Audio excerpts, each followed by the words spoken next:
So what is the structure and function of the integumentary system? Well, the integumentary system is basically made up of your skin, your fingernails, and your hair. And for the purposes of this video, we're going to go through the structure and function of the skin. You can check out fingernails and hair in another video. So the skin has four major functions.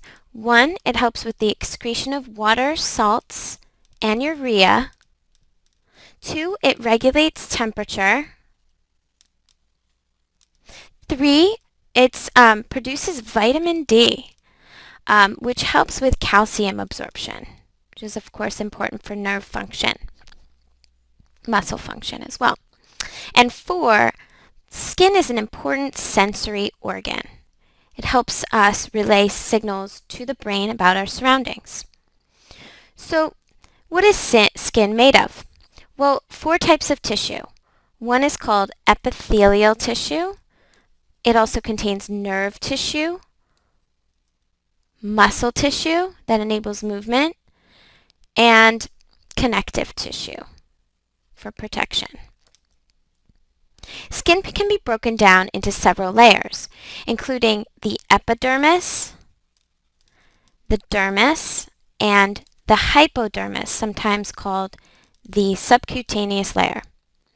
The epidermis is a thin outer layer of cells on the surface of skin, most of which are dead. This layer contains a protein called keratin. Keratin waterproofs and protects the cells and tissues underneath, and it is shed often.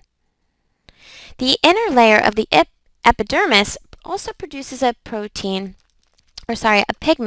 called melanin. And melanin protects the inner layers from the damaging effects of the UV rays from the sun. The dermis, moving on, is sort of the middle layer of the skin. It's a much thicker layer. This layer consists of sweat glands, hair follicles, nerves, and blood vessels. And finally, the hypodermis, the innermost layer of the skin, also called the subcutaneous layer, consists of connective tissue that stores fat and insulates the body from the cold. So, what's the purpose of fingernails and hair? Check out our other videos to find out.